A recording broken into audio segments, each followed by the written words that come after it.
Hi everyone, good morning, good afternoon, good evening, wherever you are in the world. I know there's some people that tune in from the US and the UK. Look, I've got Paul Grech with me today. He's a marriage celebrant and also an auctioneer.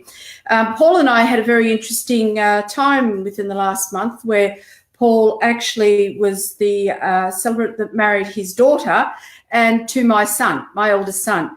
So big welcome to you, Paul. I thought it'd be fun to have you on and we could talk about things that you've come across while you've been doing this. And I've got a few questions to fire at you too. So welcome that's aboard. all right, Kathryn. Before we start, does that make us family now? Are we related? At the end of this broadcast, we'll work out if we're related, hey? Yeah, fine. Why not? If you have any questions for me, more than happy to do so. So I've been a celebrant for about 7 or 8 years or now, 7 or 8 years or so. So I've got a few experiences under my belt. Yeah, fire away. What questions do you have?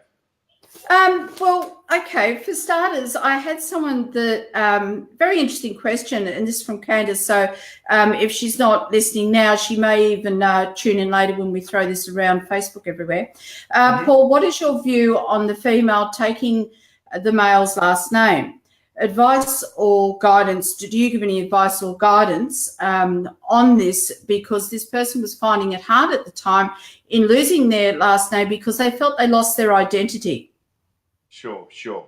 Actually, I've got great first-hand experience with that because my wife has not taken my surname. She still goes by her maiden name, which I'm completely fine with. It doesn't bother me whatsoever. You know, where I guess, look, I'm finding it probably 80% at the moment of brides are taking the groom's surname, in my experience. The other 20% sort of aren't changing their surname. Predominantly, it's because they have children at school. You know, they may have already been previously married or children already, blah, blah, blah. And sort of they want to have the same name as their kid if they're from their children from a prior marriage and so forth. Look, it's sort of a thing that's socially acceptable at the moment to just keep your maiden name if you want. It's a conversation when I have with my brides and grooms. I approach it very carefully because I know that some couples have, had fights about it, to put it quite, before the meeting with me. The groom may have sort of been a little bit upset with the idea that his future bride's not going to take his surname and so forth. So when I mention it, that I ask them, are you going to be changing your surname, blah, blah, blah, to that sort of effect. And I wait for their response. If it's an automatic, a quick, yeah, I'm changing my name, that's fine. And if they go, what's the story with that? What do we have to do? Well, then I'll go into it and I'll give them the answers they require. But I don't push my opinion either way. Look, the simple look. If a bride wants to change her name to her groom's to a new husband's name, just like my daughter Chelsea has with your son Matthew. So what'll happen is when they come back from their honeymoon, they'll have their official marriage certificate, which will come back in the mail. And then they'll take that to the bank, to any of the financial services that they need, Medicare, this and that. They'll show that official marriage certificate. So not the one that I present them with on the day. It's the one that sort of, once I've sent the paperwork after the wedding in through to births, deaths and marriages, they'll generate the official marriage certificate. And that's the one that they'll take as proof for passport and so forth to change their name. Now, so, if Paul, they don't change their name, sorry? Paul, when they're thinking about these things, I suppose, do you mention to them that do they think about the case that, I know what you said about if they're from a previous marriage and they've got kids, that, that's one reason some people don't do it. But do you think that sometimes, do they think forecasting if they have children, what name does the child take then? Like, do you know that, or is that something that it's a choice, do you think, between the mum and the dad?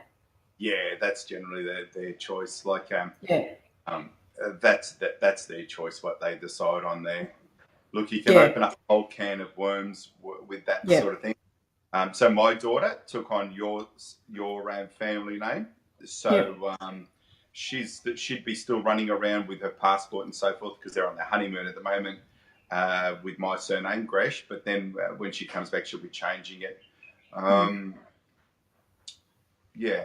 So another sort of thing to the side of that, I did a wedding interview 2 nights ago with a young couple, and she said, "Oh, Paul, do I have to practice my new signature for the ceremony?" Interesting. And I said, "No, look, so you are signing the marriage certificate and so forth in your name that you are right now. After the wedding, you can be known as Mrs. Such and Such, whatever the name is." So on the wedding day, you sign your name as you are that day. And I suppose, one of the other questions I've got here is with the wedding vows, do you have different vows you use, or do you, I know that with our children, they had their own that they made for each other, and I suppose you get that a lot. But do you have, what they want to know is, do you have one set one, or do they have to do their own? This person's very shy and scared and doesn't know what to do. Yep. So they have 2 choices, essentially 2 choices. So the first choice is the traditional wedding vows, for better, for worse, in sickness and in health, till death do us part, which is lovely. Obviously a little bit longer than that. You with wedding vows, so you have your first line, your legal line. So I call upon the persons here present to witness that I take you, name to be my lawfully wedded husband, wife, so forth, and then you go into the vows, whether it's traditional or their own personally written vows. I always tell couples, sometimes they're a little bit apprehensive about speaking in front of a crowd and about writing their own wedding vows or so forth, and they're shy. And I always say to them, look, the ceremony goes for about half an hour or so. I'll be doing 95% of the talking.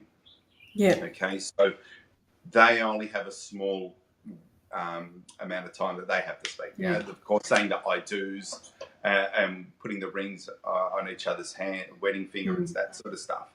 If you're going to have 60, 80, 100 of your most treasured friends, loved ones there to watch you getting married, the biggest part of the ceremony to the guests is listening to the bride and groom say their wedding vows. So I always stress to them, look, please write your own wedding vows. It's so simple. I show them how it is, talk to them about it, and it's amazing the people that think that they just possibly can't do it and so forth.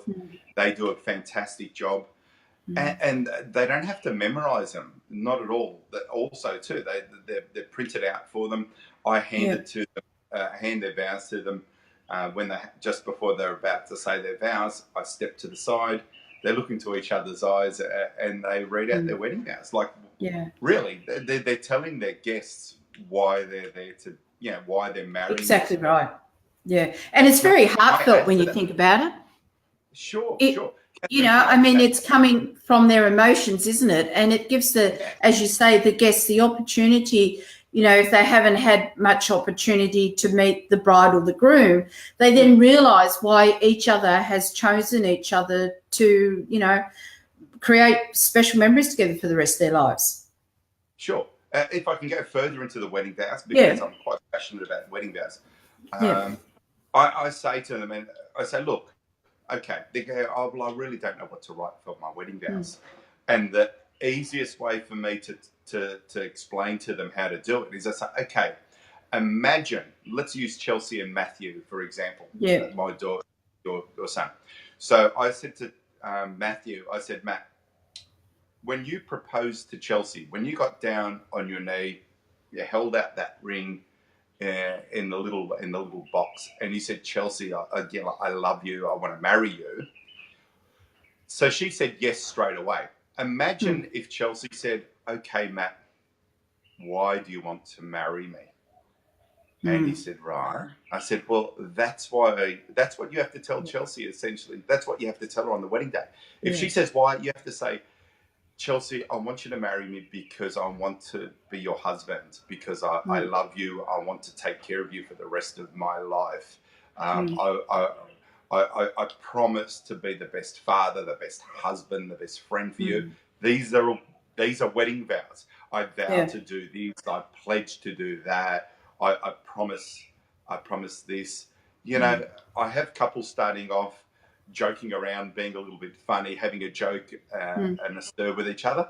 And then after that, they always end up with these sweet wedding vows, and they're just from the heart. Matthew, it's quite funny because we know how Matthew can be quite long-winded in his stories. And Matt started talking about... Yeah.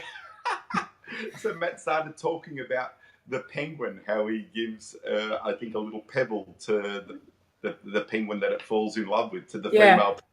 The story went on, and it was fantastic. And it was Matthew, So that wasn't something that he Googled offline or someone else told him. That was purely Matt at his best, pouring his heart into the wedding day.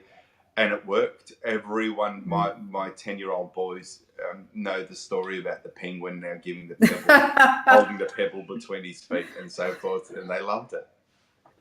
Yeah, I suppose that's and you get that sort of thing. I know that Matt has a very imaginative mind, and he does describe things in intricate detail, which is why we all love him too. So that's really great. But I mean, you would have so many times when you'd listen to so much, in some ways, poetry. It doesn't have to be traditional poetry, but of people speaking to each other in those words. And the way you just advised for someone to do that, Paul, that's excellent, because that gives them, it takes the fear factor out of it. They've just got to really look at each other and just answer that question. And they've got it, haven't they, really? It's simple.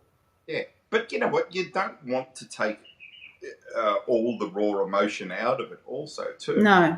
Like you're saying, the fear factor that, and that, look, I'm the first, I love to see a groom crying at the wedding and as well as the bride. I like to sort of, sometimes I'll grab hold of the groom and just touch him on the elbow just as the bride's about to start walking down the aisle, and I'll say, okay, mate, it's going to start now. You're going to be very shortly. And I do it purely to evoke that emotion. There's a photographer there that they've spent lots of money to have there on the day. Yes, that's right. It's gold. It's the paparazzi moment where the bride's walking down the aisle. There's a tear in the groom's eye. You can't beat that as far as I'm concerned. Geez, they should have had you at the royal wedding, Paul. They couldn't afford me. There you go. Because you're our treasure, aren't you? You're in the Hawkesbury and that's it, so they can't have you. No. That's great. I've got one question that's an amusing one from Tom. He wants to know if anyone's changed their mind in the middle of it. Have you ever come across that? I haven't had grooms change their lines through the middle of it, but I have had them sort of extend a little bit more towards the end, where one sort of groom sort of stands out in my mind, where he said to me, Paul, I'm just going to wing it. And I said, well, instead of just winging it, how about you have sort of a main part of your vows, and then you can go with the flow at the end of it and add whatever. And he did. He started to get emotional, and he started sort of probably waffling a little bit. But that was him. You never want to stop someone from doing. I try to guide. I try to guide because I've done hundreds and hundreds of weddings now. I know what works and what doesn't work. Winging it really doesn't work. But good question. I don't advise that. So, and talking about them having to speak to each other, I do know that with Matthew, he was quite nervous about having to do his speech at the reception. Does any of them ever speak to you about that? Not too much. See, at the reception, I've gone by then. I've left. Yeah. So, but I do have people. I've got a wedding that I'm actually a guest to for once in my life in October. And for a dear friend of mine, his daughter's getting married. And he said, Paul, I've got to do a speech as the father of the bride. And he said, can you help me out with that when the time comes? And I said, yeah, no problems at all. Your best friend when you're doing a speech, like, and I'm a speaker, I speak quite regularly at different events and this and that. For me, if there's something, when I write a speech, I generally just like to jot down all bullet points, everything that I'm thinking about, everything I want to cover. And then I put those points to a side, and then I have another sheet of paper or the laptop on my right-hand side, and then I mash that into something, a beginning, a middle, and an end from there. And that's what I did at at the wedding for Chelsea and Matt there too. Yeah. When I had to get up and do the father of the bride speech. And by the way, you did a fantastic speech also, Kathryn. Yes, and I did the naughty thing, and I actually did wing it without any bullet points. So, and I think that it's interesting because both Paul and I do public speaking, and I know that when you do it, a lot of people get very scared about having to stand up in front of people and talk. Now, I've got my way of doing it, and I'm sure both of us being public speakers, you'd have your way that, you know, initially you may have had that fear factor, or how did you actually get over that from your point of view? You know what? You would never say that it's not fear that I have when I get up and speak. I just want to get on and do the job. I just get out and start talking. Definitely, I think every speaker has their apprehensions before getting up, blah, blah, blah. Once you get up, I like to, how can I say it, harness, I guess, those feelings, that emotion. Yeah. And when you do have those emotions, you sort of have those butterflies, you have sort of your heart racing. Never be scared to stop, pause. There's nothing more powerful in someone speaking than to pause. If you listen to Obama when he speaks, the strength in his public speaking to me is the way he pauses. He'll talk. And it is because it's capturing, isn't it? And then you'll talk again. Exactly. Yeah. Exactly. Yeah. So if you are nervous, use that. Look directly, pick someone that you love or that you're friendly with or blah, blah, out of the crowd. Lock eyes with them. Yeah. Tell them what you're going to say. Stop. And start again. It's that's what I do, and you know what? It just adds that personal touch too, because people can see you talking to that person there or that person right in front. And truth be known, inside you might be just needing that break because your bottom lip is shaking, or you're just nervous. I know that I've done quite a few for Beyond Blue, and every time you walk into a situation of wherever you've been asked to speak, it's never the same. It's always different. And it can be from people forgetting to bring the microphone to they want you to sit in a chair amongst a whole lot of people to standing up or whatever it is, but it always changes. And I remember just recently I did one down in Roselle, I think it was, for the Anglican Church. And I got there and they had two people and they were so apologetic that they only had two people. And I said, well, look, it doesn't matter because if there's only two people, there's two more people that will hear this rather than two less people. By the end of it, we had a group of people, but I think that, like, as you say, you've got that way of doing it. And my way is probably, I don't know if you differ your speech as much, but with Beyond Blue, it's predetermined basically what I need to say for Beyond Blue. When I do my individual ones, I then do change them depending on what people want to hear about, if it's nutrition or whether it's about mind therapy. But do you find that when you do your speeches, I know I do a lot of question time afterwards. Do you have that opportunity in what you do, Paul?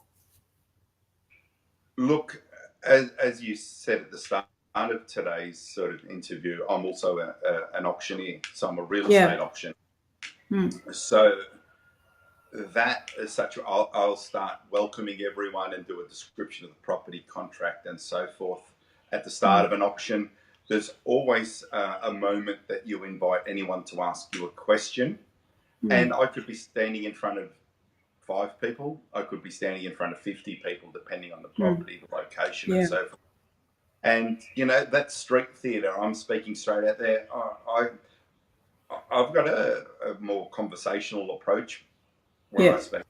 So when someone says, "Oh, I couldn't speak, Paul. I'm too nervous. I can't speak." Well, you're speaking to me right now. What's the difference? So if you can communicate with me, you're a speaker. You just need to get over in your head. Get over it. We're talking now.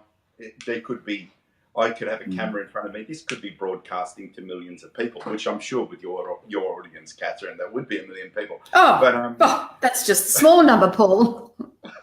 So I invite people to speak, and definitely during the auction, also you have people asking you a question, or whether they're agreeing with you, disagreeing with you, sort of arguing with you when you're in terms of real estate, and you're trying to extract more money, and you're trying to tell them the benefits of buying the property and why you should spend a bit more, But look, I did a fundraising night on Friday night for the Hawkesbury Saints, and I was at the MC. I hosted the trivia also, and then I did a charity fundraising. I did a fundraising auction for them as well. I did a number of items. There's constantly people asking this, yelling out that, blah, blah, blah, and you're responding. And like I said, to me, it's all just speaking.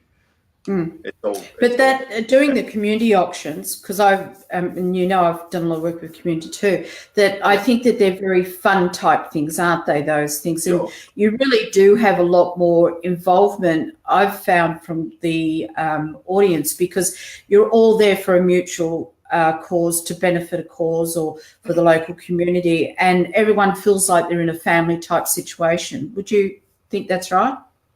Yeah. You need to make everyone feel warm and fuzzy and safe in their environment, and that also then helps you, because then they're going to respond with you. You imagine, like I hosting the trivia, I was having to keep 100 people or so. What's the word? I was hoping I wouldn't have a mutiny on board, because I needed to keep them interested in what was going on. If I started to lose them, if I started to waffle on and I was boring and so forth, you might as well just put the paperwork down and just go and get, you've got to remember you have people having drinks also too. If you're boring, if you're not keeping them interested, very, very easy for the tide to turn. It's such the same thing too when I've had charity auctions as well. If it goes on and you're not keeping your audience attention there with you, you can quite. It can be, can go the other way. That's a scary thing to have it too. I could imagine it would be. Before we finish up today, I do want to touch on the fact that there's not a lot of fathers out there that get the opportunity to actually perform the wedding for their daughter. Now, I wanted to speak to you, one, because I think that was such a precious moment, and obviously I was there and I witnessed the whole wedding and everything, but I mean, everyone saw your emotion and also saw your son's emotion in that. But the thing is, for you to actually perform the wedding for your daughter, I mean, that must have been so special for you, Paul. Oh, look, I can't wait until the video actually comes out. Chelsea had a videographer do it, to film the whole event, which was special for me. Not a lot of people knew. Well, a lot of people were asking the question, asking me, "Are you going to walk Chelsea down the aisle?" And I said, "Yeah, sure I am." And then everyone was saying to me the next question, "Well, then who's going to do the ceremony? Who's going to do the wedding?" I said, "Oh, you'll just have to wait and see." But my 17-year-old son, Caleb, because he'd helped me out at so many weddings, I'd organised Caleb just to fill everyone else in what happened. So I had Caleb stand at the front of the ceremony as looking like he was going to be doing the wedding ceremony, Mm. and he, when it got close to the time, had it all marked out for him. 15 minutes before, or 10 minutes before the ceremony was meant to begin, Caleb gathered everyone around, made sure they were in their positions and their seats and so forth. When the signal was given to Caleb that the bridesmaids, the flower girls and so forth were going to be walking down the aisle, Caleb asked everyone to be upstanding. And then obviously the girls walked down and so forth, and then I walked Chelsea down the aisle. But the most fantastic thing for me, and I really hope the video will have got it, was when I walked Chelsea down the aisle. She's on my left arm. Yeah.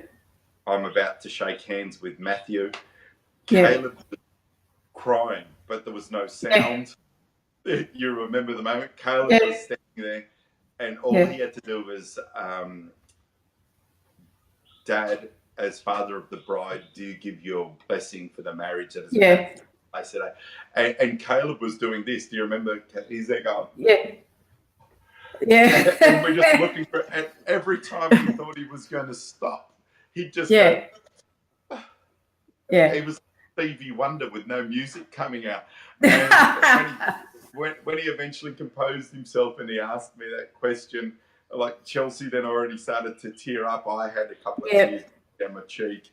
I answered yes. I definitely do give my blessing for the marriage. I shook hands with Matthew, and then Caleb announced to the audience, ladies and gentlemen, my father, Paul Grech, is also a married celebrant, and he will now take over proceedings. So then Caleb, I walked around behind the lectern, I hugged and kissed my son, and he stepped off to the side, and then I carried on with the ceremony. And for me, you know, that was the most important ceremony. In my life.